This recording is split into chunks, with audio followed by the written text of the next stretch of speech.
Change it. Oh, you get, oh, yes. It's not.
Good afternoon, everyone. I hope that you all enjoyed the lunch break.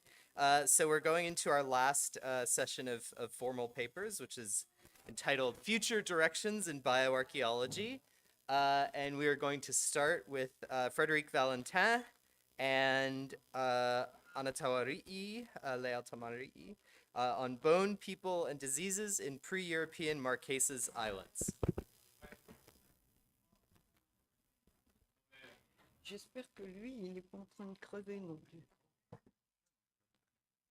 Bonjour à tous.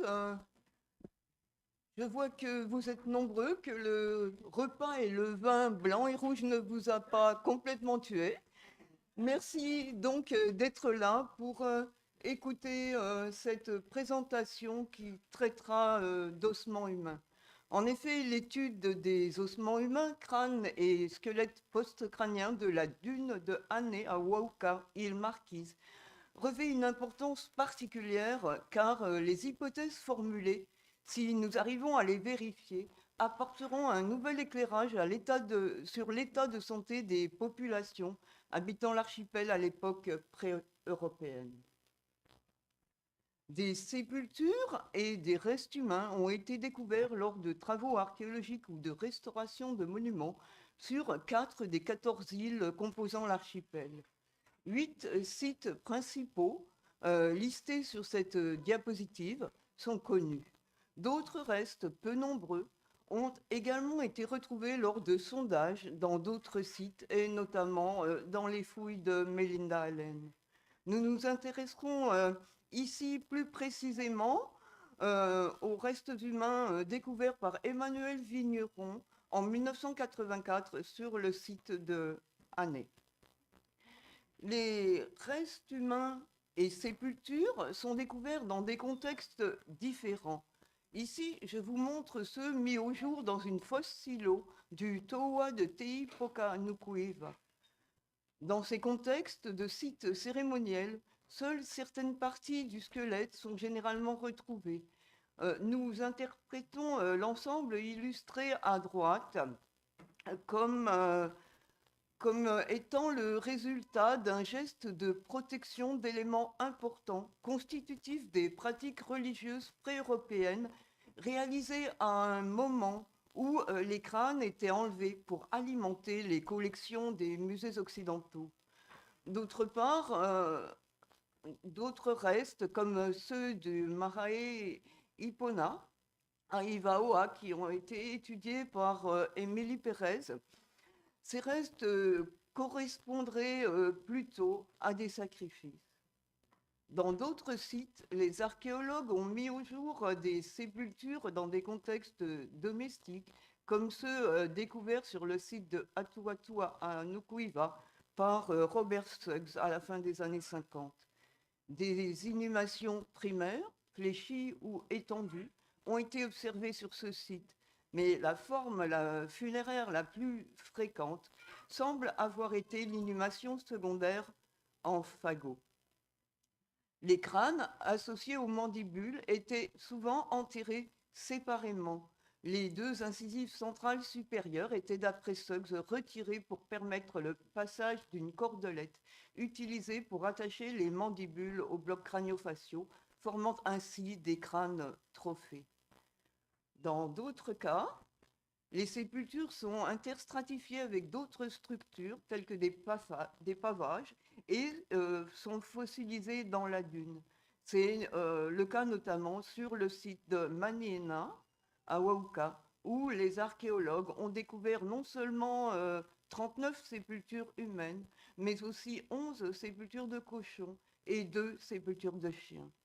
L'analyse des sépultures humaines de Maniena a permis de montrer que la séquence funéraire pouvait être longue et compliquée, notamment incluant l'inhumation de corps momifiés.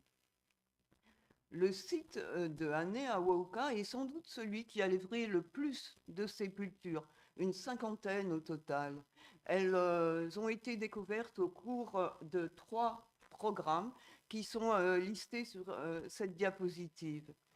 3 programmes distincts qui ont permis de remarquer que les sépultures découvertes à Année correspondaient à des pratiques funéraires plus simples, différentes de celles décrites pour Atuatua. Pratiques simples correspondant généralement à des inhumations primaires dans des positions diverses, généralement fléchies, sans retrait du crâne après décomposition. Les sépultures mises au jour en 2009 sont illustrées en bas sur la diapositive, et je remercie Guillaume de m'avoir passé un certain nombre de photos. Elles ont été datées directement des 15e, 16e siècles. En fait, on a très peu de données bioarchéologiques publiées. Il n'y a que 2 articles correspondant à des analyses de série, ainsi que des études de quelques dents et os isolés retrouvés dans les sondages. Les 2 études menées sur Année et Atuatua ont permis de constater que très peu de lésions paléopathologiques étaient observées chez les adultes et qu'il n'y avait aucune différence significative entre les sexes, ceci pour la plupart des indicateurs de santé qui sont listés sur le tableau à droite. On notera qu'il n'y a aucun signe de traumatisme, aussi bien à Atuatua qu'à Année. Année correspond aux sépultures fouillées par Sinoto. Donc là, aucun signe de traumatisme, pas de signe d'infection et des fréquences de pathologie dentaire faibles. En revanche, Michael Pietrusewski et collaborateurs ont noté qu'il existait des lésions suggérant des infections, anémies ou maladies métaboliques sur les squelettes d'enfants.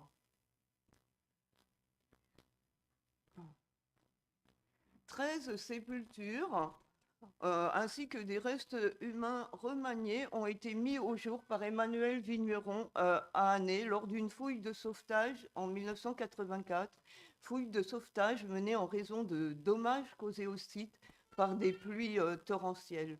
Le site de Année, sur la côte sud de Wauka, est un site dunaire qui évolue rapidement, fonction de facteurs climatiques.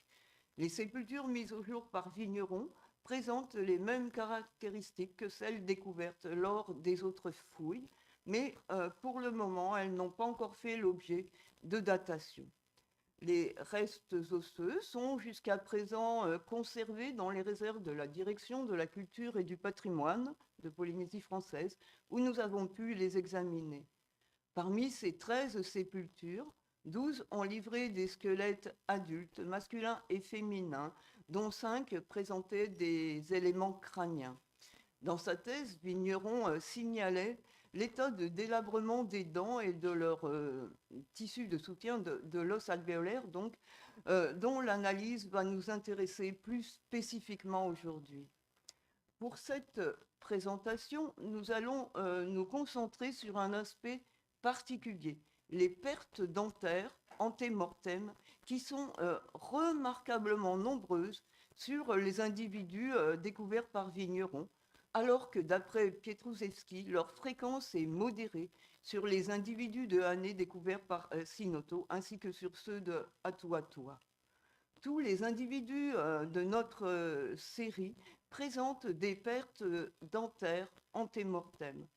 On appelle perte dentaire antémortem toute perte de dents réalisée avant la mort de l'individu. Lorsque cette perte se produit, l'alvéole correspondant se résorbe, se comble, comme on peut le voir sur ces illustrations. Et le vide que l'on observe, vide ou diastème, a une taille correspondant à celle de la dent perdue. Dans la série étudiée, les pertes dentaires antémortem, indiquées par des traits verticaux sur ces diagrammes, affectent non seulement les dents postérieures, molaires et prémolaires, mais aussi les dents antérieures, incisives et canines. Tous les individus ont perdu des dents postérieures. Tous, sauf un, présentent des pertes dentaires des dents antérieures. Ces pertes affectent systématiquement les dents supérieures, un peu moins fréquemment les canines et incisives inférieures. Leur nombre est variable d'un individu à l'autre, tout comme le degré de cicatrisation alvéolaire qui est variable d'un individu à l'autre. La photo illustre la perte des 4 incisives supérieures. Déjà. Les pertes, donc, ces pertes dentaires peuvent résulter de plusieurs facteurs. Traumatisme, mais aussi maladies infectieuses telles que maladies carieuses ou maladies parodontales, ou encore être en relation avec d'autres maladies infectieuses chroniques. Il s'agit notamment des tréponématoses, famille de maladies à laquelle appartiennent la syphilis et le pian, mais il s'agit aussi de la lèpre. Toutes ces différentes causes ne sont pas mutuellement exclusives. Un cas particulier consiste en l'ablation volontaire des dents antérieures. Il s'agit d'une pratique bien connue dans les îles du Pacifique et qui existe, bien que ça soit controversé, dans le cas de Hawaï, où l'on dit que l'on retirait délibérément les incisives en signe de deuil, selon la technique illustrée sur cette diapositive. Ça pourrait être le cas à Année, comme on le voit sur la photo, mais jusqu'à présent, nous n'avons pas trouvé de documentation historique qui conforterait cette idée dans le cas de Année. Tous les individus présentent à des degrés divers des résorptions de l'os alvéolaire, contenant les dents encore en place. Ils présentent aussi des perforations, fenestrations, des abcès, des dépôts de tartre, des caries. La présence de ces lésions et leur fréquence indiquent que les individus ont souffert à la fois de la maladie carieuse et de la maladie parodontale. Ces deux maladies, dont on voit les stades évolutifs à droite sur la diapositive, sont des maladies infectieuses qui, si elles deviennent chroniques, ont un impact important sur la santé des individus. Toutefois, on peut émettre une remarque qui est que ces deux maladies affectent essentiellement les dents postérieures, première et seconde molaires, et plus rarement les prémolaires et les canines. À Année, d'autres indices suggèrent la présence d'autres maladies infectieuses qui ont pu avoir un impact sur l'os alvéolaire et les dents. On a observé une réduction et même une disparition de l'épine nasale antérieure. On a observé l'aspect émoussé des rebords de l'ouverture nasale, des porosités au niveau du palais et du plancher nasal. Ces modifications de la sphérino-maxillaire se retrouvent dans plusieurs pathologies infectieuses telles que les tréponématoses, illustrée à gauche, et la lèpre illustrée à droite. Cependant, les individus de Année se distinguent par l'absence d'une claire récession au niveau du prostyon, c'est ce qu'on voit à droite, qui est un signe précoce du faciès léprosa, que l'on peut voir donc à droite. Les crânes de Année se distinguent aussi par l'absence de lésions de la voûte crânienne qui sont typiques des tréponématoses. Cependant, des observations réalisées sur le squelette postcrânien permettent d'étayer la discussion. Deux individus de Année présentent un ensemble de lésions remarquables sur le squelette appendiculaire. Tous deux illustrés ici, il s'agit dans les deux cas d'adultes féminins. Dans le cas qui est à gauche, on observe une destruction et une atrophie de l'extrémité distale d'un métatarsien, en plus de signes de périostite sur la diaphyse du métatarsien et sur Le deuxième individu, on a une atrophie de l'extrémité distale d'une phalange distale. On peut comparer ces observations à ces radiographies que l'on voit à droite, et ces radiographies sont des radiographies de pieds de lépreux. La lèpre, du fait d'une atrophie du système nerveux et musculaire, cause une réduction, une atrophie des restes osseux des pieds et des mains, et cause au bout d'un certain temps des amputations des extrémités.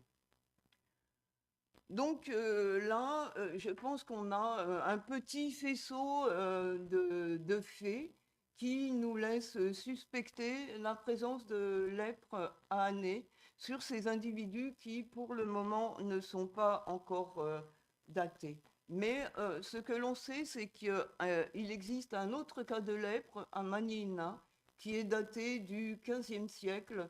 Ici, sur ces images de Pascal Sellier, on observe les modifications de la sphère rhinomaxillaire, modification et atrophie des os des pieds, et modification de la forme de l'articulation de la main.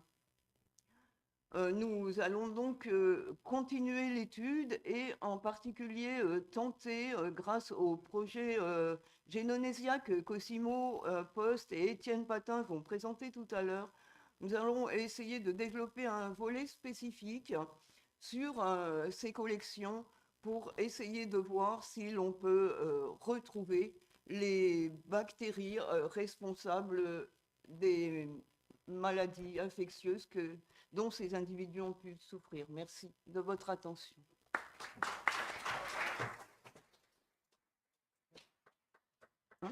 Ça va? Merci, Frédérique. Our next presentation, I think, is an online presentation, which Guillaume's organizing, and it's Clare McFadden and notre chef de la pirogue, Guillaume MOLLE, a transdisciplinary approach to past fertility in the Pacific Islands, a Marquesan case study. Hello, can you hear me? Oh, good. You can show the screen. Cool. Is that working? Yeah, it's working. Okay, great. Hi everyone, thanks for having me today from Australia. I'm coming to you from Ngunnawal and Ngambri land and would like to pay my respects to elders past, present and emerging. Very sad that I can't be there today. Hope everyone's having a wonderful time. So today I'm going to talk, and I'm going to try to stick to time. In fact, I'll start my timer because the first pre-recorded one I went for 31 minutes by mistake. So try and keep it brief. But I want to talk about this sort of new approach that Guillaume and I have been working on, which sort of aims to gain a more nuanced understanding of past fertility and past population dynamics. And this is very much a work in progress. So I'll be talking, I guess, sort of at a high level about the approach that we're taking in this Marquesan case study. And hopefully next time I speak to you, we'll be sharing with the results of it with you. All right. So population dynamics, I think, you know, a lot of the studies that we do in this archaeological space, we have quite a strong focus on population growth and population size, which are obviously incredibly important. But I think it's interesting to consider that population growth and population size are outcomes of these interplays between fertility, mortality, and migration. And so looking a bit more closely at those dynamics individually and collectively, and looking at how they interact with one another, is a really important way of understanding then the factors that influence each of those variables. And this really forms quite a key component of the human narrative in any part of the world, and certainly in the Pacific Islands. So these population dynamics we can sort of see as a bit of a vital sign or a vital signal for a population, because it tells us about how they're responding to extrinsic and intrinsic factors. And fertility and mortality are particularly sort of susceptible, I guess, to those fluctuations, and some very interesting things we can learn about migration as well. Biology, culture, and environment all have, and they're very, very broad groups, but we'll talk a bit more about that soon, all have the potential to interact with these population processes. And what we typically see are that population responses to these things are really complex, they're interacting, and they're often very hierarchical in nature. So with dynamic hierarchies. So in some circumstances, things from culture that might be expected to influence fertility. If we have, say, you know, a really significant environmental event, for example, like a natural disaster, that will become the primary determining factor in the in how fertility is fluctuating, rather than any of the sort of cultural things that would in a normal environment influence it. So when we're doing these past reconstructions, it's not sort of as straightforward as these are the factors that influence fertility, and so this is what we might expect to see, because they're constantly, the weight of any of those factors is constantly sort of fluctuating. So when we're looking at past population dynamics, genetics, archaeology, and osteo or bioarchaeology all have sort of various proxies for looking at demographic variables. As I mentioned, a lot of these are around population growth and population size. And I guess one of the big challenges is dealing with the resolution of the methods and the sort of source data that we need to put into these approaches. So often they're very data hungry, these sort of approaches to populations. We need, you know, a large volume of data. We often need, you know, really quite precise data, temporally and spatially. And I guess out of that necessity, we often see these sort of regional population studies in other parts of the world. It's, you know, entire continents sometimes, that we look at, you know, demographic change across a continent over thousands of years. But those sort of population patterns are very difficult to contextualize with these sort of directly influencing variables. So as I said, like biology, culture, you know, marriage traditions can have a strong influence on fertility, and it's very difficult to associate sort of a continental shift in population with these things that fluctuate on a much smaller scale, you know, temporally and spatially more localized. And then sort of a further challenge is how we define populations, because they're very transient. So, you know, a lot of the time I think in paleodemography, and I do this myself, is we talk about population. Really what we just mean is the people that populated the space and time that we're looking at. But that definition of population doesn't really marry up with, I guess, colloquial definitions of population. It can be difficult to communicate that information about population, and we have to think about how meaningful a population is if we don't acknowledge the transient nature of it. So just another sort of challenge. So Guillaume and I started working together on this project. I had done some work to come up with a sort of approach to studying past population dynamics that's a bit more nuanced and a bit more considered, I suppose, in terms of how these extrinsic and intrinsic factors influence a variable such as fertility or mortality, and therefore the contribution that makes to population growth. And the idea is to use what we've termed a ground-up approach, which instead of sort of going, you know, this is the methodology, it's quite data hungry, and so we're going to have to pull data from a large region or a large period of time. Instead, we wanted to flip that and say, well, what can we learn on a more localized level about, you know, a community or a population, as much as we can delineate that? And can we study it in such a way that we can see whether the approach we're taking is at an appropriate scale as we do it? So essentially, are we treating a group that's heterogeneous as homogeneous when we come from the top down? From the ground up, we're hoping that we can see at what point a population sort of ceases to be homogeneous to some degree, and, you know, at what scale, either temporally over, you know, thousands of years or, you know, spatially over what region, do populations become sort of heterogeneous in how they're responding to things. And the idea is that this approach will guide high resolution case studies of population responses. And that information can be fed into a model, which then allows us to sort of investigate things in the absence of data. So if we know that in certain circumstances, you know, I guess precipitation it has a certain interaction with fertility, then if we have an absence of data for precipitation, we can sort of estimate it in the absence of it. And the way that we're going about this is something called path analysis. It's quite common in demographic and biological anthropology research and in the study of modern populations. But it's a really useful tool.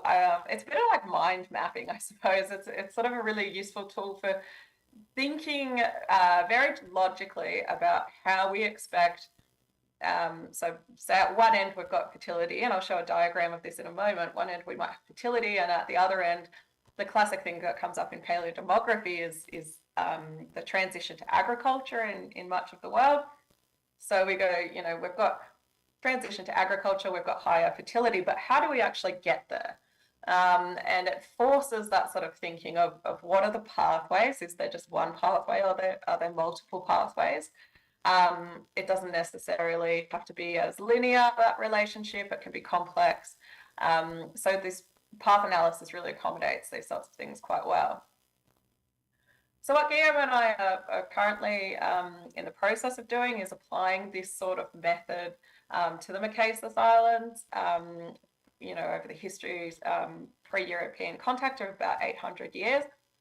This is a really nice case study to take this approach with, because we do have some expectations, I suppose, or hypotheses already about what we might be expecting to see. So we're expecting that we might have small groups, colonizing groups that potentially have quite a high proportion of reproductive aged individuals, which then allows for quite fast growth of the population and high fertility.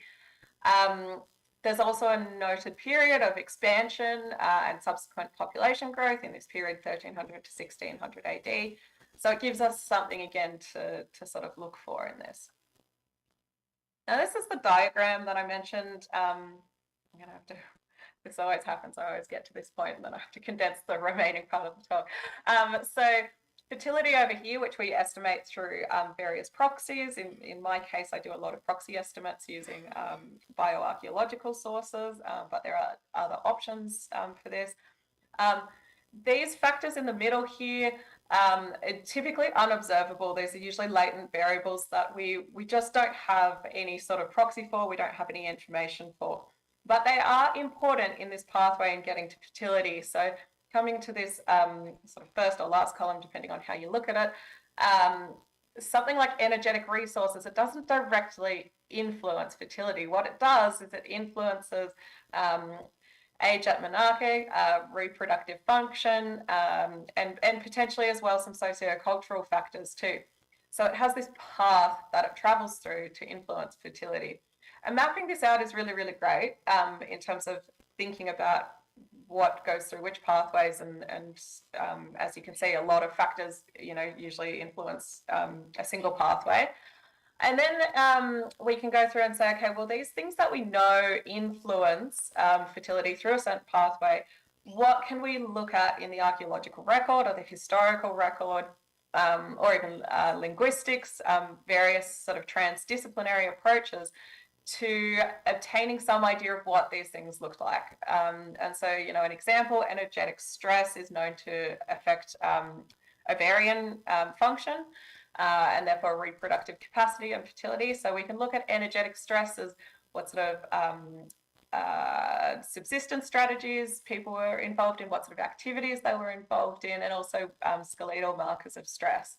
We can gain some idea of what this looks like, and then we can start to look at this pathway of how it influences fertility. So just really quickly, I'm going to run through some of these things. I will unfortunately skim over it because I'll try to stick to time, but it would be great to talk further about this at the end. So, you know, variation in precipitation. localized ecologies, you know, are very much true of the Marquesas Islands, and these are things that we would expect to have an influence on fertility. Some of those sort of more broad things like ensocycles as well will, like precipitation has a very interesting relationship with fertility, which I'm happy to talk about later. But sort of fluctuations in precipitation depending on where you're located, what time of year it is, what's happening with these cycles.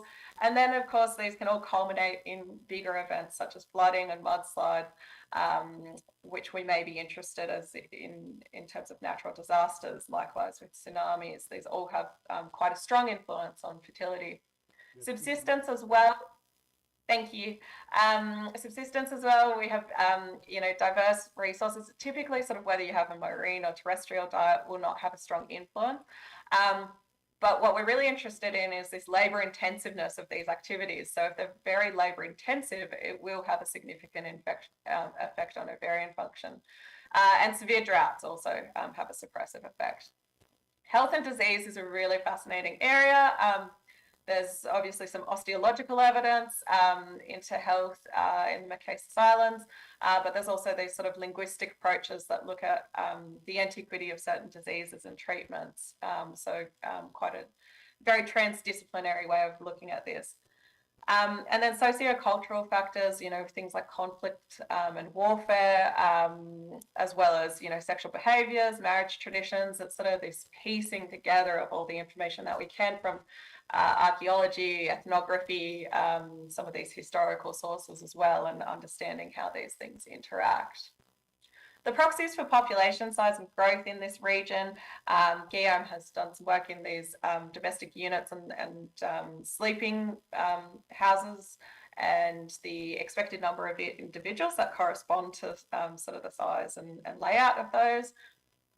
There's also these estimates from skeletal remains that we've done some preliminary work on, which seems to sort of align quite well with expectations. But of course, all this needs to be very cautiously treated. I think, like in any case, these sort of transdisciplinary approaches, the more proxies and more information we have, the better. And we can sort of cross-validate across those. So at the moment, we're working through adapting this path diagram to the case study. We're envisaging that it'll produce sort of deeper and more nuanced understandings of specific population dynamics and the factors that interact with them. We still have this challenge of, you know, gaining data that have the right specificity, but we're sort of working through that and trying to make this approach suitable to the data that we have available. And it's a really nice technique. We don't have time to go over it, but it does lead into a sort of statistical analysis, which allows us to do things like model comparison and sort of evaluating these complex relationships. Thank you very much.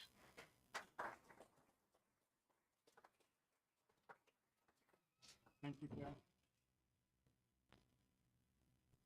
Cosimo, can you share your screen? Okay, yeah. Yes. Next up, we have another online presentation from Cosimo, POSTH and PATIN about a genomic project to study Polynesians from past to present. Yeah, it works. Thank you, Cosimo. Okay, so can you hear me? Yes, we can hear. So hi everyone, and again, as everybody that who has not been present in the conference, I have to start excusing for not being there. I'm sure you're having a much better time than us here in Europe, but I can say that I'm very sorry not to be there. This was not my plan. On the other hand, I'm happy to have the opportunity to present this project. It's not only myself here, it's also Etienne Patin that is connected, and we will try to stick around also for the discussion in case there are any questions. So today, we would like to present the Genonesia, that is a project to study Polynesian from the past to the present, and kind of as a subtitle is a tale of the largest human migration to the Pacific. So just to recap a bit what happens during the past, the population history of the region, starting from more than 50,000 years ago, with the presence of archaic hominids inhabiting this region. There are multiple fossils and archaeological evidence of the presence of archaic hominids living in Southeast Asia, island Southeast Asia, as well as in East Asia. And only around 50,000, maybe even before, we find the presence of Homo sapiens, so modern humans settling near Oceania. But it's much later, only from 5,000 years onwards, that this major migration expansion from Taiwan, possibly along islands of East Asia, reach remote Oceania around 3,000 years ago. And this is associated with the so-called Austronesian expansion. What we know now, based on several studies, genetic studies, both ancient and modern day genomic data, that soon after this initial Austronesian migration into remote Oceania, there were Papuan-related migration into remote Oceania. And so we understand better these processes that happen mainly Melanesia, but we still have a lot of questions, especially from the genetic point of view, on the settlement of Eastern Polynesia. And this is where we really would like to conduct research on.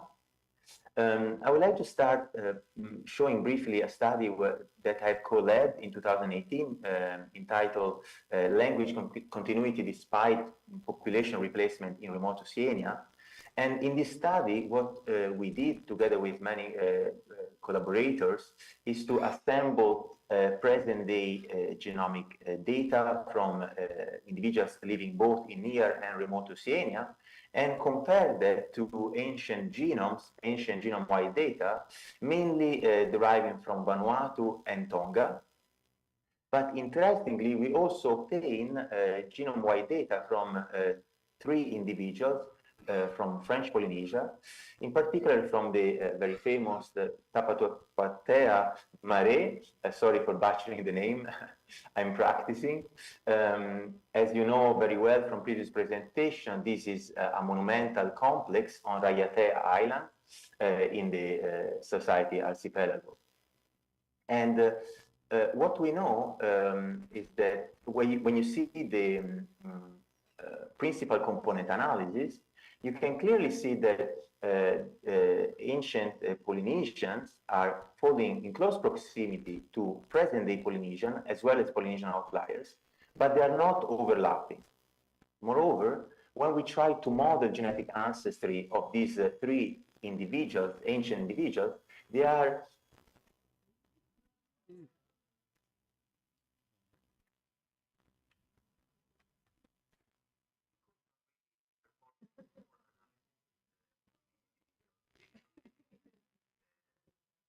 Cosimo, can you hold on? We have a technical problem here. I'm just going to bring you back online.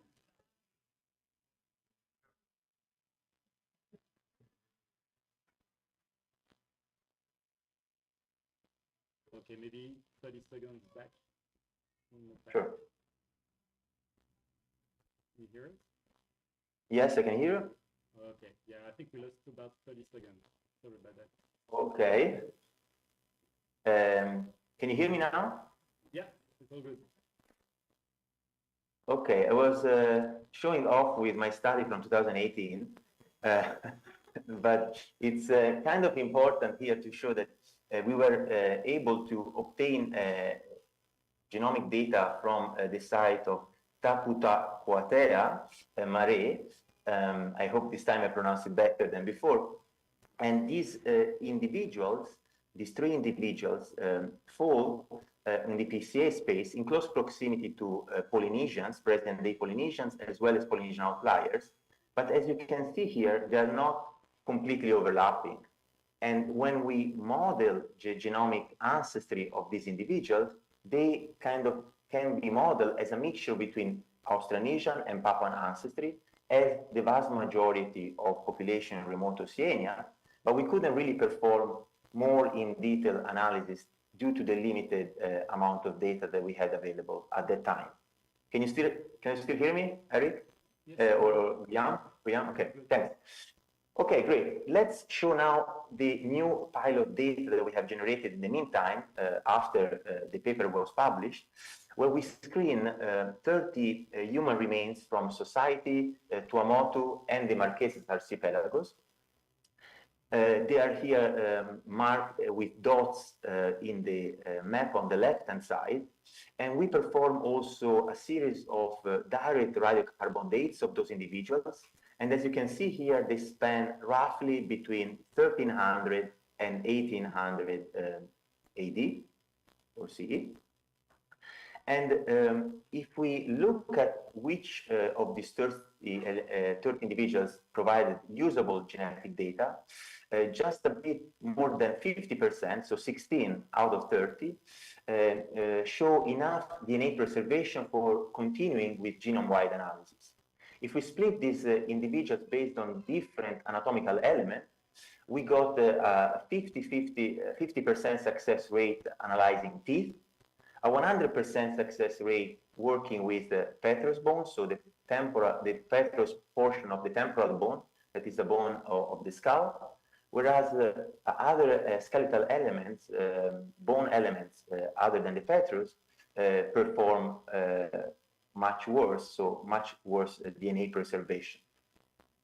If we zoom in and if we focus on these 16 individuals who have enough DNA preservation in terms of human DNA percentage, we see that in the Marquesas and the Society Islands, the site that we have analyzed have a very low, still usable percentage of human DNA, ranging between 0.1 and 1.1%, whereas in Tuamotu Islands, despite being the oldest individuals, they show the much higher human DNA content, reaching exceptional level of preservation up to 65–70%, which is highly remarkable.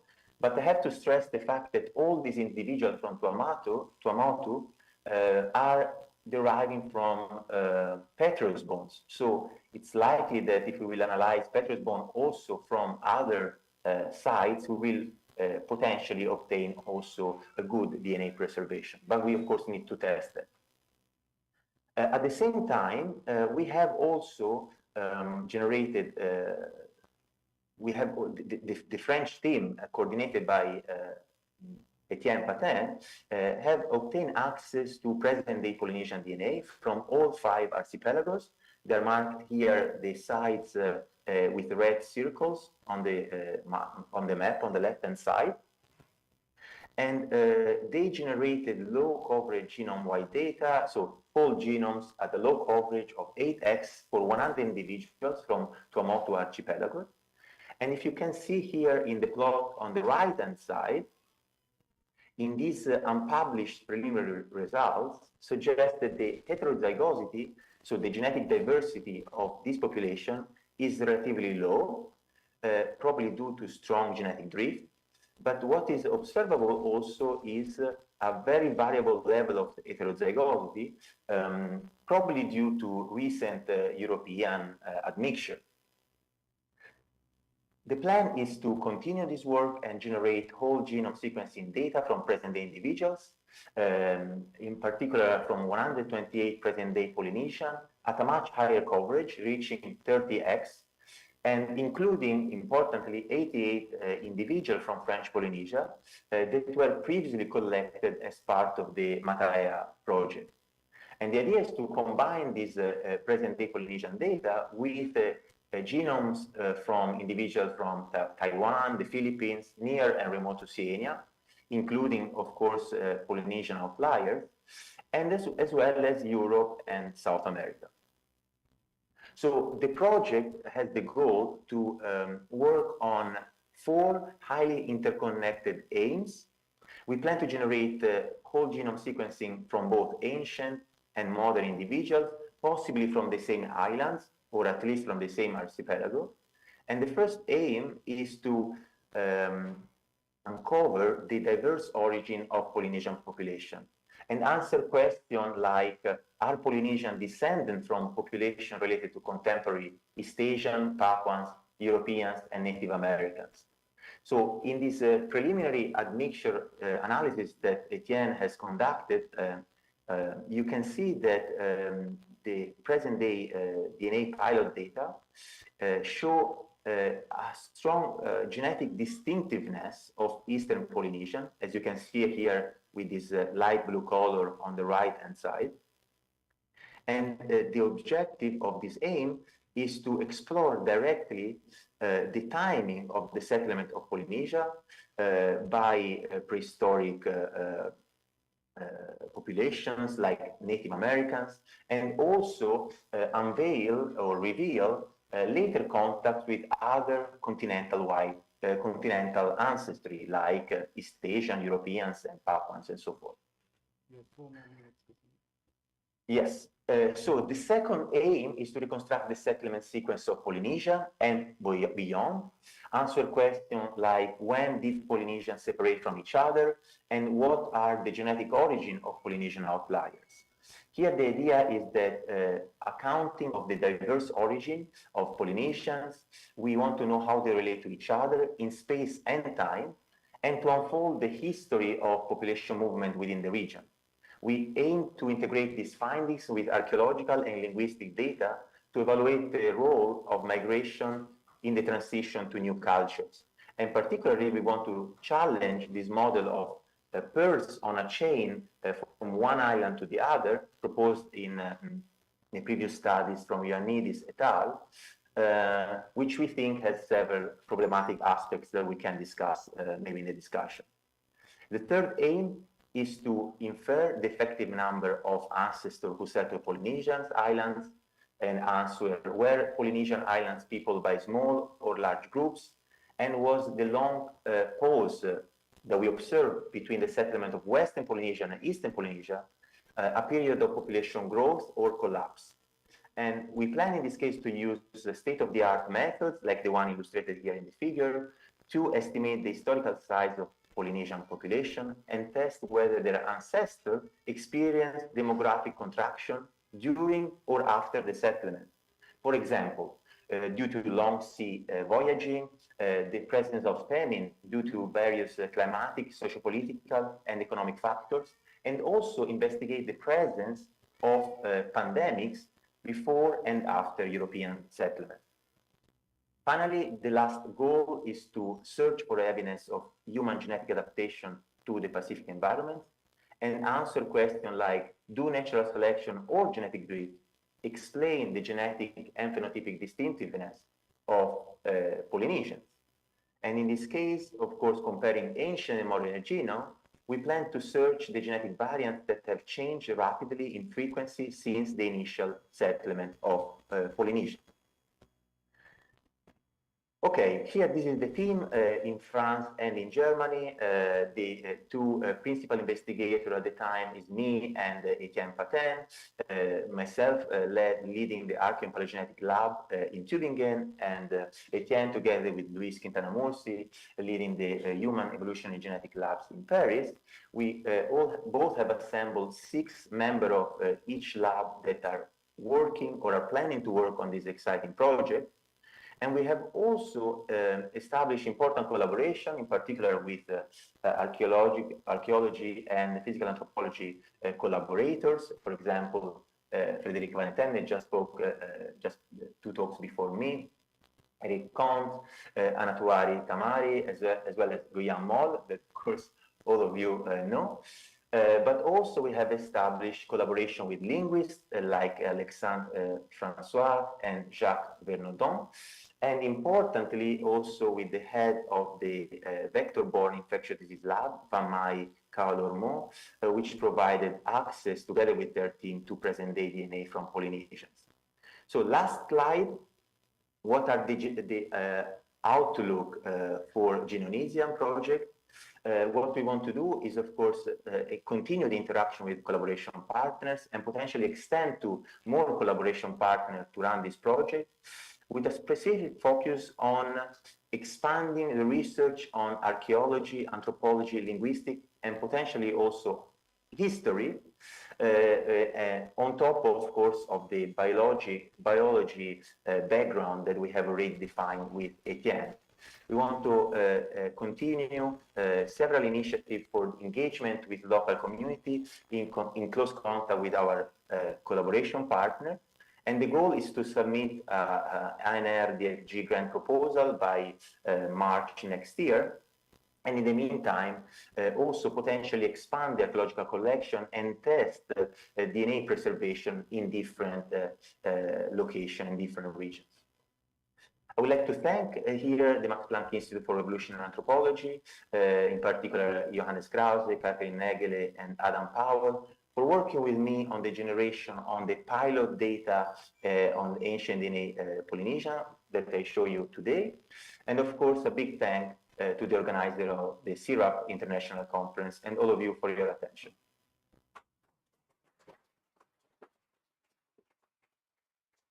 Thank you, Cosimo.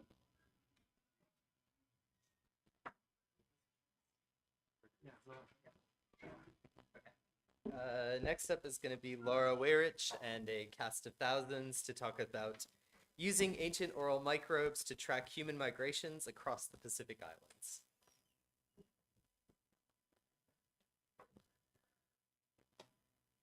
Okay, thank you very much for having me here today. Thanks so much for the organizers in putting all this on, especially all the translators and the students working so hard to make sure everyone can speak to one another. It is Thanksgiving in the United States, and despite its sordid history, it is a time to reflect on what we're thankful for. So I'm very thankful to be here with all of you on today. Okay, great. So I am an associate professor in anthropology at Penn State. I also head the ancient DNA laboratory there. I am a microbiologist by training, so I'm not an anthropologist, I'm not an archaeologist. I really like microbes, and I like what they can bring to the table when we think about archaeological and anthropological questions. So we have been working on a project over the last several years to bring microbes to the conversation in the Pacific. And I think quite often we think about migrations and the pattern of this migration and the origin of these migrations, and that is where our thoughts started, although I will elaborate later on where our thoughts are now and sort of where they're headed in the future. And so there's been a ton of amazing research that's really gone into answering these questions over time. We've heard so much about it already, I think, at this conference. And you know, I think we're all trying to use both different proxies as well as direct evidence to really understand these migratory patterns. And we're realizing that they're not straightforward, they're not simple, they're not easy, right? And so despite, I think, some of our thoughts early on about what this might look like, we're hoping that we can add new lines of evidence to better understand these patterns and timing. And that's really where microbes can come into the picture. And I'm not the first person to propose we use microbes to track migrations or to track mobility of people. In fact, this has been done for a while now, and one of the first studies was in 2003, where they used Helicobacter pylori. This is a microbe that lives in your stomach. It's very acid-loving, and it's hereditary, so it's handed down to you from your parents through the generations, and so it can be used to track human migrations over time. In fact, it does have very nice geographic patterns across the globe, which may allow us to associate that with where humans have been and where they've come from. The early study in 2003 didn't use full genomes, but again, it's been elaborated on over time. And in 2009, they were able to use more genomic data from this exact same species to really start to get at some of these Polynesian questions of migration and expansion. And it's interesting here, they find that they have sort of one wave of microbes that are associated with the peopling of Sahul, and they have another wave of microbes associated with the Austronesian expansion. But this was all done in modern individuals, and as we know, things in modern day can be quite messy, especially considering what's happened with Europeans in the area. And so using ancient DNA may be a way to go back in time and actually look at the microbes that people had at a given point, and use those microbes as a way to mark or to trace migrations through time. And we're doing this using calcified dental plaque, or dental calculus. This is a complex bacterial biofilm that forms and grows on your teeth. In fact, if you had some of the Tahitian cola at lunch, you may have felt that slime on your teeth growing over time. Those are microbes reproducing and living very happily on your teeth. And if you don't brush your teeth, or if you don't have access to modern dentistry, those will form into a rock-hard like matrix called dental calculus. In fact, the dentist, using its little sonication machine, the bzzz in your mouth, they're actually breaking that dental calculus off of your teeth, okay? So it's a very normal biological process these days that we have dental calculus, And it really calcifies and preserves microbes within our bodies in real time while someone is still alive, which is also very important. If we're thinking about microbes being everywhere in soils and water, it's important these microorganisms are trapped from the human in time, and that we can really be sure that they are associated with the human and not necessarily with environmental context. So sequencing DNA preserved within dental calculus has become our bread and butter, and it's become a way for us to be able to trace which microbes people had in the past, at least in their mouths, and develop new tools to understand how we might use these microbes in archaeological and anthropological contexts. And in fact, in 2016, we proposed this method of using oral microbes rather than our stomach microbes to track human migrations. And we wanted to use microbes that are passed, again, from mother to child and passed through the generations that might act much like human DNA acts. But the nice thing about calculus is you don't just get one microbe, you actually get a whole suite of microbes. And we refer to those as our microbiota. And this could include bacteria, fungi, viruses, also archaea, protists. If it's small and under a microscope, it will probably be there and we'll find it. To give you some perspective here, there are about 200 species in every single person's mouth. Okay, so you have 200 species of microbes in your mouths right now. So that's a lot of diversity to try to track through time, lots of opportunity here. But within every single person's body, we have about 1,800 species. And in fact, you carry about 100 trillion bacterial cells with you. That's equivalent to about 3 pounds of body weight or 1.4 kilos, which is analogous to the weight of your brain. So you have a whole extra organs worth of microbes floating around in your body. But it's their genetic information and the functions that they carry with them that are really important for us. Because in fact, the genetic information encased in these microbes outnumbers the human genome 100 to 1. 100 to 1. So 99% of the genetic information inside of your body is not human, it's actually microbial.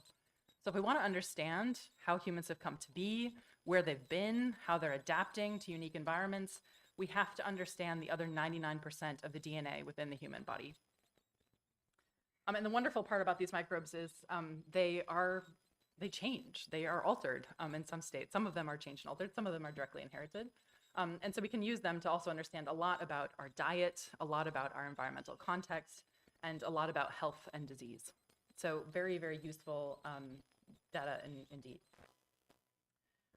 So in our project here in Central East Polynesia, we really wanted to ask 2 key questions using dental calculus. The first one was, can we detect human migration signatures using oral microbes? And this has not been done before, and so we really wanted to ask, can we even do this? Is this really something that checks out? And secondly, how do oral microbiota adapt to specific environments? As people settled in new locations, did they adapt biologically to these new places and new diets that they may have encountered over time? So to do this, we really kind of re-envisioned this project more recently into a very community-grounded approach. We want to work with local archaeologists and local community members to do this research. And so today I'll talk largely about data that comes out of Central East Polynesia from work here with many collaborators sitting in this room. And I've also added in data from Palau and New Zealand or Aotearoa as a sort of comparative data set so you can understand and have some sort of view of what's going on. So let's start with the first question. Can we detect human migration signatures using specifically ancient oral microbes, but even modern ones? And the short answer is, first, you have to actually identify which microbes are present across all people in the Pacific, and are they abundant enough, are they there in enough abundance to be able to get enough DNA to reconstruct full microbial genomes? The short answer is there are 12 particular bacterial species that we find present across all of these individuals, and that we find in high enough abundance to reconstruct genomes with coverage that we would trust to then push forward into a phylogenomic approach where we're looking at the sort of evolutionary history or tracing the history of people. And in fact, this species here at the bottom in blue, Anorolineaceae, bacterium oral taxa 439. I didn't make this name up, but dealing with bacteria, it's awful sometimes. But anyway, this species is the most abundant, and so we've focused a lot of our work on this particular taxa. And so this is one of the first trees that we generated, and this also leveraged data that was published in the literature from Africa and Europe and Japan, again, as reference populations. And we took a really conservative approach when we made this particular tree to really make sure that we were indeed seeing the right signatures. And in fact, we do see very large-scale human migratory patterns coming through in the presence of this microorganism. That's important because previous research had only seen it present in sort of demographic transitions. They'd been able to track differences here. But here we can actually track differences as people would have left Africa and as they moved from the Middle East and Europe, elsewhere in the world. The first interesting finding from this analysis is that individuals from Palau, and these are all ancient individuals, that individuals from Palau actually separate from Japan, and that are not sort of necessarily ancestral to all the microbes that we find in Polynesia. That was really fascinating to us because it may suggest that there's some sort of interaction with another thank you, 5 minutes, with some other earlier population. Now, I'm not suggesting that Polynesians are derived from Japan, just suggests that there were mixing of microbes sometime earlier in the history. So that's a first very interesting observation. The second one is that in this particular study, we were working with Maori individuals, and one of their questions was in New Zealand was really to look at whether or not these sort of large-scale patterns across different continents might be used for repatriation. Indeed, if we look at this tree, we actually find all of our Maori ancestors there on the bottom of the graph, clustered at the bottom of Polynesia. Whereas one individual that was believed to potentially be of European nature, but was sitting in a New Zealand museum, we actually find that their oral microbes appear to cluster with Europeans, suggesting that these very large-scale patterns that we find in oral microbial genomes may actually be used for less invasive repatriation methods using this approach.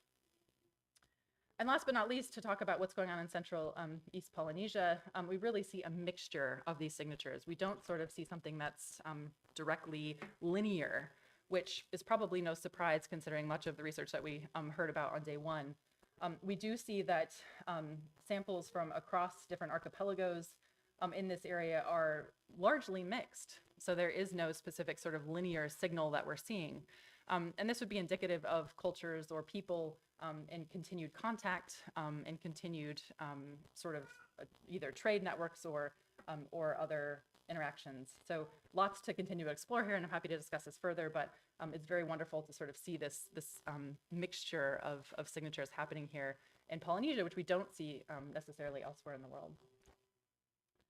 Okay, so the second question, how do oral microbiota adapt to specific environments? And what might that tell us about biological adaptation? So if we look first at just individuals from Central East Polynesia, we can do sort of clustering based on the overall composition of the microbes in each person. So these are not individual genomes, these are the whole community that we're looking at. Each dot represents an entire microbiome from a single individual. Dots that are closer together are more related, dots that are farther apart are less so. And what we see when we test this using some of our statistical methods is that archipelago and island both significantly explain diversity across Central East Polynesia. And so it suggests that people have different microbiomes in different island sets, as well as different microbiomes in different archipelagos, which is very interesting. We also see that individuals from the Gambier have the sort of most distinct microbiome across Central East Polynesia. If we take a broader approach, though, to kind of put Polynesia in a greater perspective, we actually we can compare these to both individuals from Palau as well as Aotearoa in New Zealand. And we see that New Zealand has very interesting patterning. And in fact, some of the individuals that we find in New Zealand have microbiota that are very similar to people in elsewhere in Polynesia, whereas other individuals have very distinct non-Polynesian-like microbiota. And so there's something very interesting going on in New Zealand, but that's a talk for another day. And we also see that Palau has a very distinct microbiota, say, from what we see in the rest of Polynesia. And again, not necessarily unexpected, but good to see that there is adaptation to Polynesia that's specific to Polynesia, and that it's separate to what we see elsewhere in the island. Perfect. So we really wanted to dig into this further to really see, how many differences do we expect to see across these archipelagos in specific. And so we used random forest analysis to try to say which microbes help us classify each of these different archipelagos. And in fact, just using the microbiota or the microorganisms, we can classify each archipelago with 73% accuracy, which is quite good for microbiome data. And it tells us a little bit about what microbes might be very important in particular areas versus which microbes might not be. And in fact, ancestors from Central East Polynesia are missing some common oral microbes that are highly abundant in Europe at the same time period, okay? And that's interesting for lots of reasons, because some of those microbes can be involved in things like periodontal disease, and it gives us something to look for as we try to compare these individuals to modern individuals. Are European microbes, commensal microbes, introduced during European arrival? We would hypothesize that they are, but it gives us something here to then measure and look at, and then understand how that may influence health. We also see that, just across Central East Polynesia, there are differences as well. So for example, the Society Islands have a microorganism called Fusobacterium nucleatum, which is very much associated with periodontal disease and even abscesses in some point. And that microbe is absent in some of the other archipelagos. So some differential rates of disease that we might see in oral health across the archipelagos may be tied to different microbes that they have for one reason or another. So I've gone through this pretty quickly, a short talk, but I have gone over how oral microbial histories, at least from a single genome of a particular species, in Central East Polynesia are mixed, and this likely signals continued interaction and connection over time, and that these sort of genomes are very different from what we see in Palau, okay? So there's different microbial signatures that have occurred over time. We also see that whole microbial communities are very specific to archipelagos and particular islands, and these are perhaps a signature of biological adaptation. It'll be very interesting to track how these are associated with health later on. And overall, that microbes provide another lens to really view settlement processes and provide more information about how people adapted and adjusted to daily life. And so our next steps in this project are really to try to understand why some of these differences in microbial communities across archipelagos and across islands exist. And so I've been taking a huge heap of notes while we've been here this week about different data sets that we might be able to collaborate with folks on, about differences in diet, difference in food source, difference in lifestyle changes, so different different habits we might have, or even the difference of different environments on different islands, right? So are you in a sandy place or are you somewhere up high, and how does that influence our microbiomes? We also want to test if these shifts in oral microbiomes are linked to health or the presence of oral and systemic disease. And so we'll be doing that next. In Europe, we find that specific types of oral microbiomes are more likely to be associated with systemic disease or skeletal signs of disease rather than, say, oral signs of disease. So with that, I will say thank you, and just thank you so much to all the collaborators and local community members that have helped out with the project. It's amazing to work with all of you. Thank you.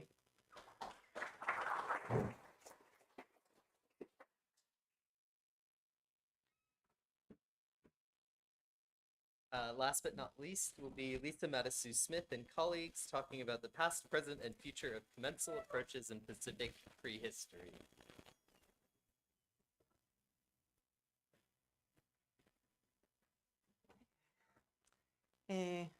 Ka mana e ngā reo o rangatirama tēnā koutou katoa. E mihi ana ki te mana whenua me ngā tangata whenua o Tahiti, tēnā koutou. Tātou katoa e huihui mai nei tēnā koutou, tēnā tātou katoa. It's lovely to be here. And we've made it to the last talk of the day.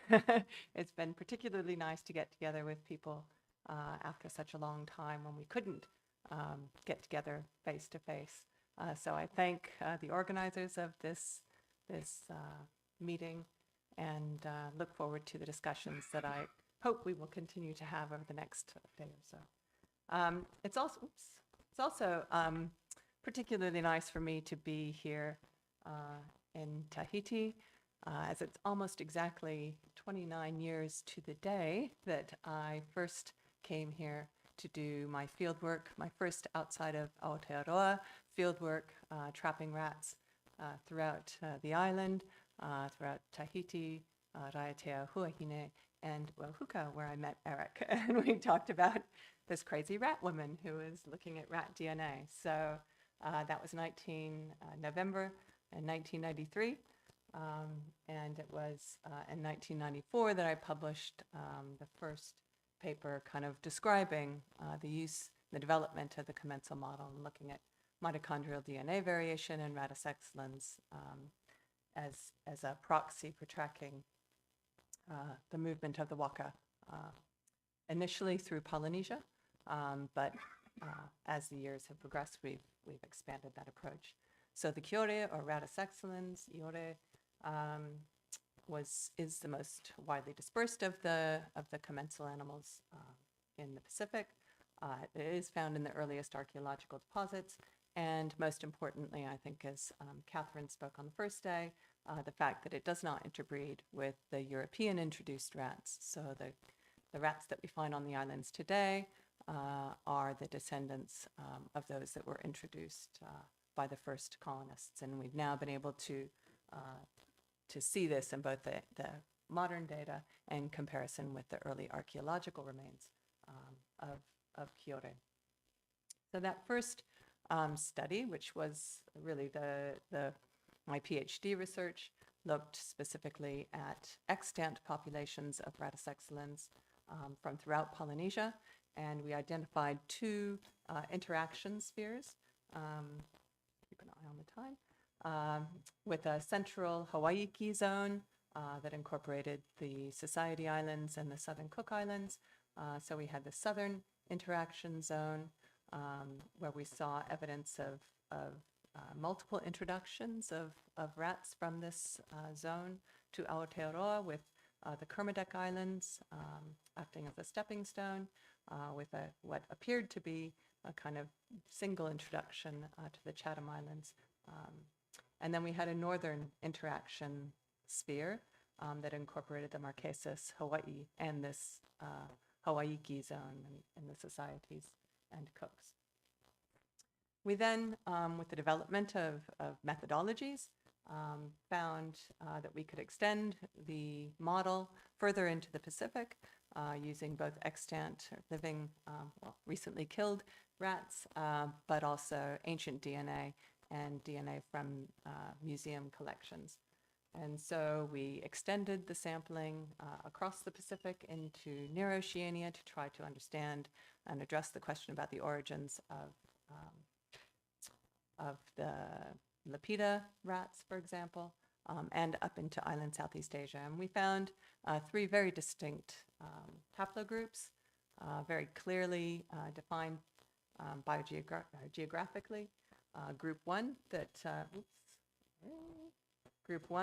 that we have here in the Philippines through Borneo and Sulawesi. Group two, which again incorporates the Philippines through the Reef Santa Cruz, and then the remote oceanic rats, which we saw two kind of subgroups, which we referred to as 3A and 3B. But again, this was using a small fragment of the mitochondrial DNA that gave us these patterns. There was not much variation within remote Oceania. We did have these kind of two groups within group three, but the majority of our samples belong to this central haplotype we referred to as R9. We were also able to expand the commensal model beyond the rats to look at the other animals that were transported in the waka that came out into the Pacific. So we looked at pigs, chickens, and started looking at dogs to see whether we saw similar patterns. And of course, for these commensal animals, we had to work with archaeological remains because the populations of pigs and dogs and chickens that we see on the islands today are admixed with the European breeds that have been introduced. So working with a number of colleagues overseas, we found, looking at ancient pig DNA, that there was a single clade, a single group of pigs that were found throughout the Pacific. And we could trace the origin of that Pacific clade not to Taiwan or the Philippines, but back to mainland Asia, the low frequency and of this haplotype in pigs from Vietnam. We also started looking at the chicken bone, and there was a significant amount of chicken bone from the Pacific. And this is the work of my PhD student, Alice Story. And while she was investigating mitochondrial DNA variation in chickens in the Pacific, we were approached with some possible chicken bone, possible pre-contact, pre-Columbian chicken bone from Chile. And we were not expecting to see Pacific chickens in South America from the site of LRNA. But as Anna discussed yesterday, the sequences that we got from the first sample came back as identical to chicken bones that we had sequenced from Mele Havea in Tonga and Patumaputi in American Samoa. And we then had that result replicated and had a radiocarbon date taken from that same bone, and it produced a clearly pre-Columbian date. We then sequenced 2 more bones from the site and radiocarbon dated them, and they came back with very similar DNA results. So we argued that this was evidence that Polynesians certainly made it all the way to the Americas, and left the chicken but brought back the kumara. So a swap of chicken for chips, which sounds like it was a pretty good idea. And it was the earlier lineage we saw in looking at the Pacific chickens, 2 different lineages in Polynesia. What we considered an early one that was similar to the Tongan and Samoan material, and a later lineage that we see in Hawaii and Rapa Nui. And it was the earlier lineage that was taken to the Americas. But it was the dogs actually that were the most interesting in a way when we started looking at expanding to dog DNA and looking at early Pacific dog. And going through collections, we found there is very little dog, if any, clear Lepida-associated dog in the Pacific. So, but lots of dog remains in later sites. So after 1500 BP, there's lots of dog in Polynesia. But interestingly, and I'd love to know if this still holds, no prehistoric dog in New Caledonia or Vanuatu, which was confusing to us or surprising to us in a way, thinking, well, how did dogs get out here if they're not coming through Vanuatu and New Caledonia?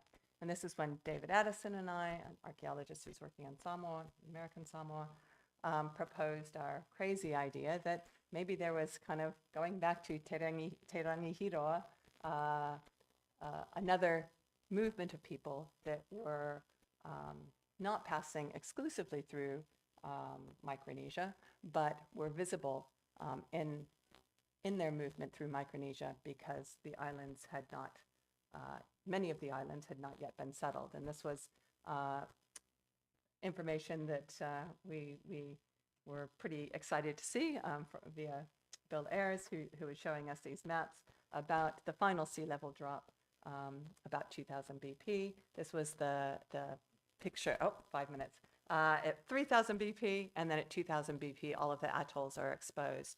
So we thought that there was perhaps a movement of people that were inspired by this, this kind of, in a sense, stepping stone of islands across the Pacific.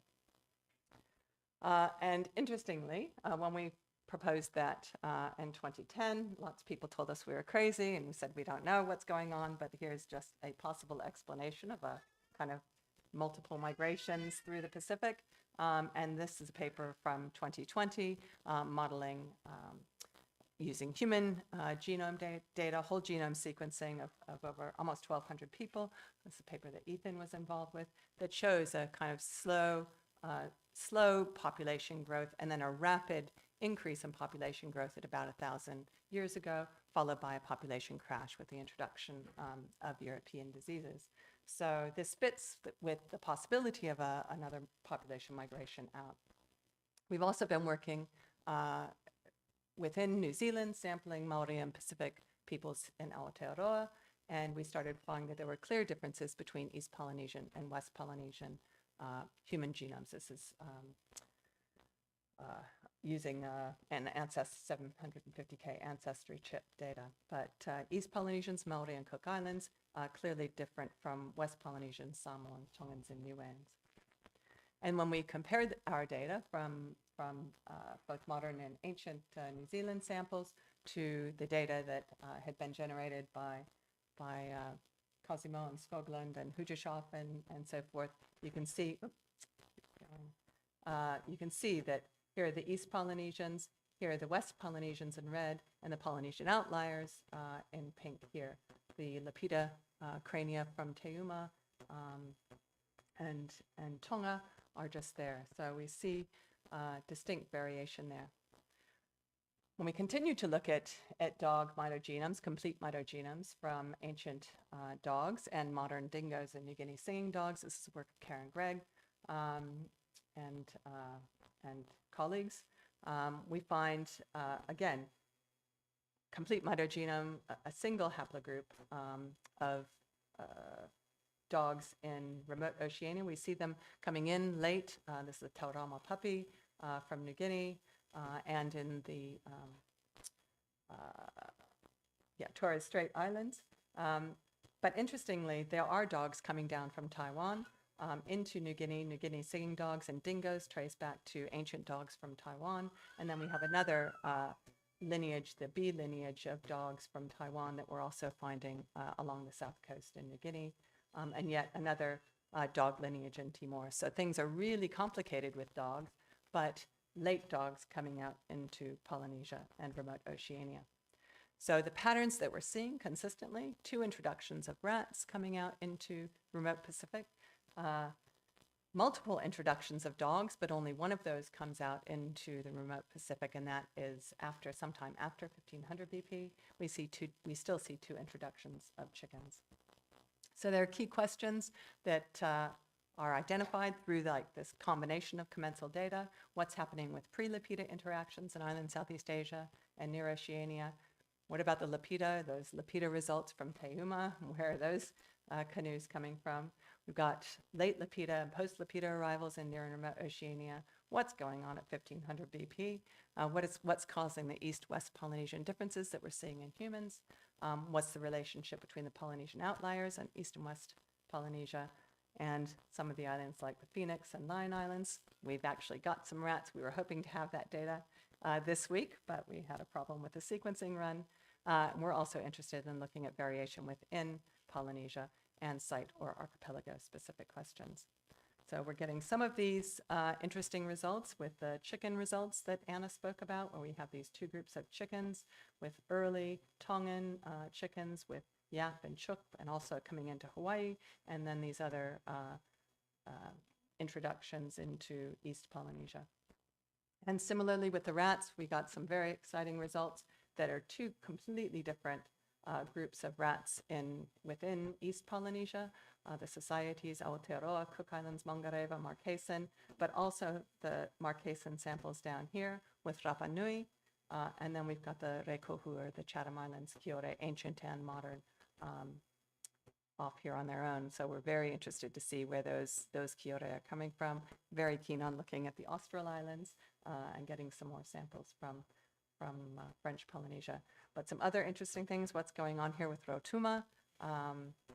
These are ancient Rotuman rats here with the modern Pukapukan and PNG. So with a central Western Polynesians and Fiji cluster there. So just an exciting future, I think, for commensal studies. We are continuing to analyze more commensal samples, ideally from well-dated contexts. We're getting now genome-wide data from ancient and modern Kiore, ancient chickens, and potentially pigs and dogs, and other commensals. As we've heard in the previous paper, there are new commensals. There are new methods that we can try. We have a student who did some bulk bone metabar coding of some Sue Bulmer samples from Kiowa, and it pulled some pig DNA out of the layers that Sue Bulmer was confident had pigs. So we're following up on that. And interesting thinking about the commensals of the commensals, so things like coprolite analysis and dogs. And we're also working on a project with colleagues from Guam and the University of Papua New Guinea, looking at whole genome sequencing of people to try to reconstruct and understand the evolution of Pacific genomes and the implications of health for Pacific people. So putting all of this information together.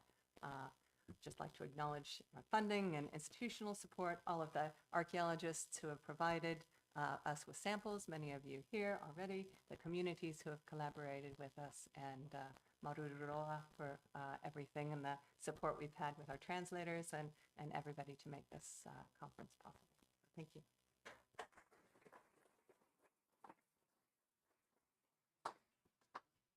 Yep. So the speakers who come to the front, we've got kind of 15 minutes for questions.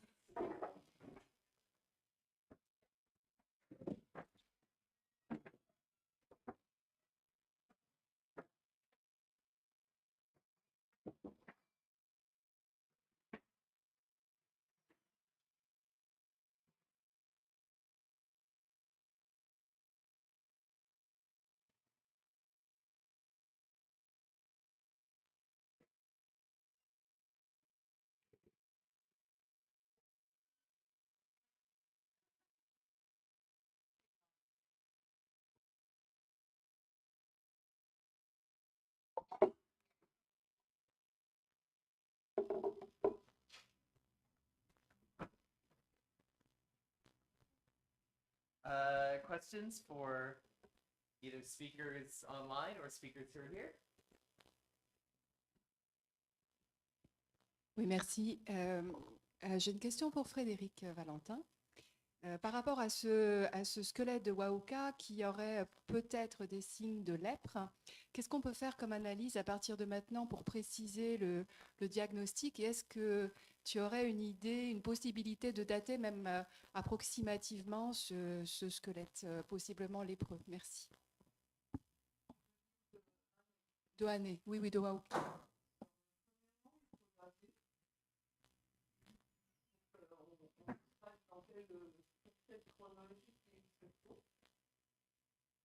Et ensuite, il faut penser à une recherche génétique de la non-pathogène.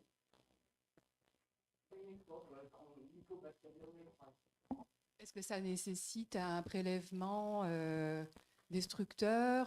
Qu'est-ce que ça implique en fait matériellement comme type de recherche en fait?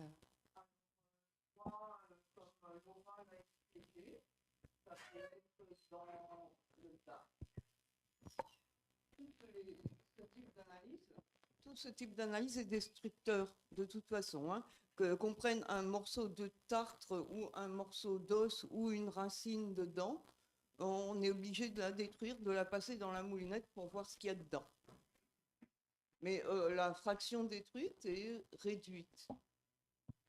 Ensuite, on peut chercher le microbe à l'intérieur des dents, dans la dentine. Et comme l'a bien expliqué Laura, le tartre.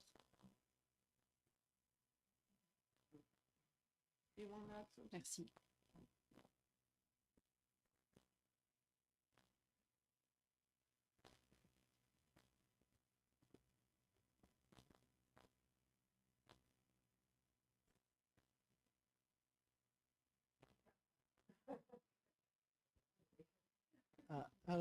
This is just a comment for Lisa. Thank you very much for this presentation.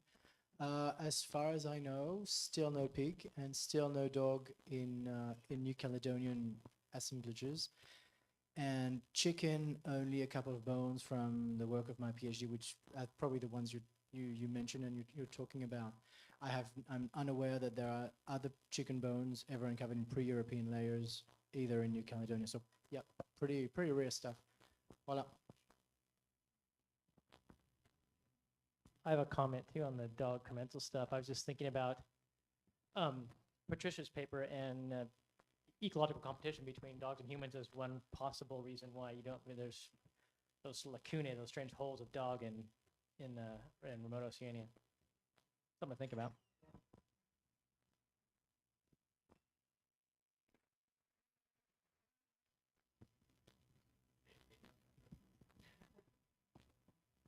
Just a question for Lisa.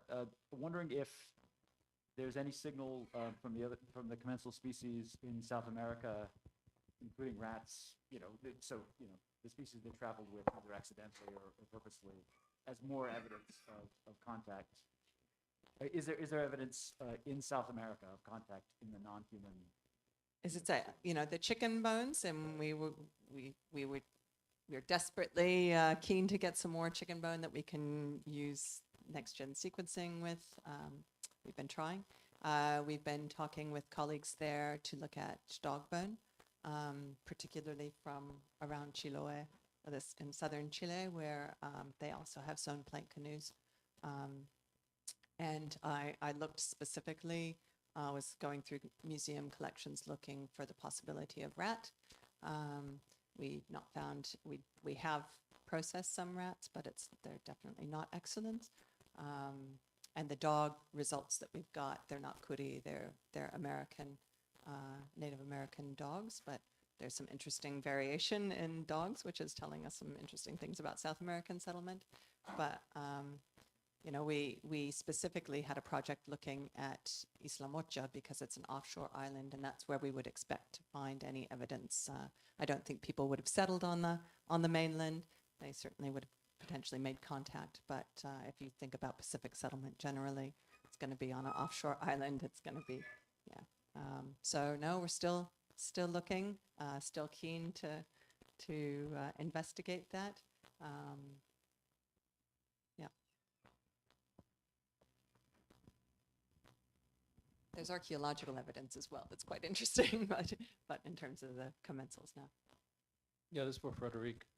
You talked about tooth ablation or pre-mortem loss of teeth in the Marquesas, and you made a reference to the Hawaiian case where we have very well known and ethnographically documented loss of the incisors, and it's a mourning practice when a relative dies. But I wasn't quite clear whether you were suggesting it was a similar practice in Marquesas or what. It looked like you had different locations of loss of teeth in the Marquesas.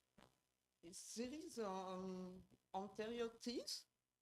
You have seen two examples, one on the inferior incisor and the four top incisor. Huh?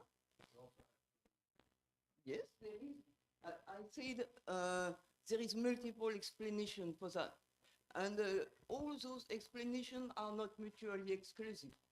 So you can have a parodontal disease, be a leper, and suffer of deliberate ablation.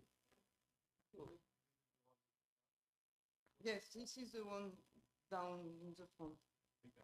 Yeah. Possibly because so far we have not found any historical data on that. No report, nothing, but we need to dig more into the written report.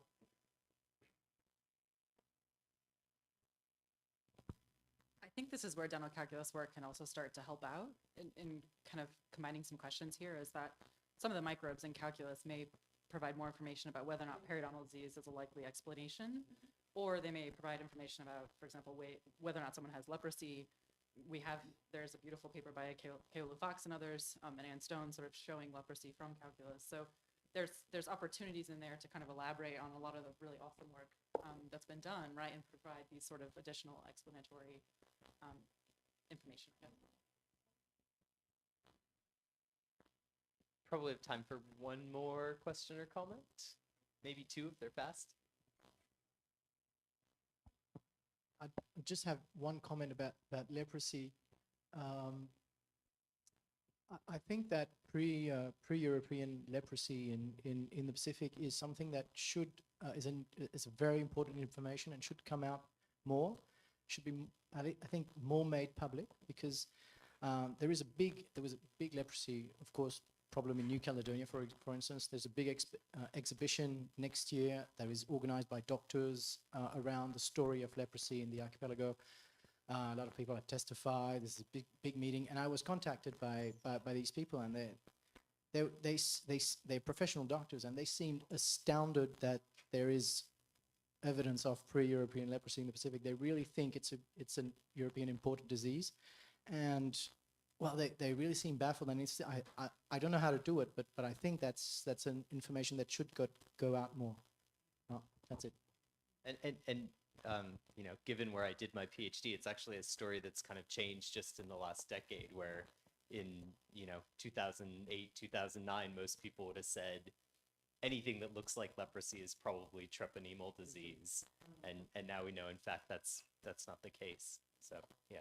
We also find, people that the medical practitioners are very shocked when we say that there's metabolic disease, evidence of gout and diabetes in the Pacific. That metabolic disease is not just a modern lifestyle issue. And on that happy note, shall we go and have a coffee and then return in 20 minutes? Thanks everyone. Thanks speakers.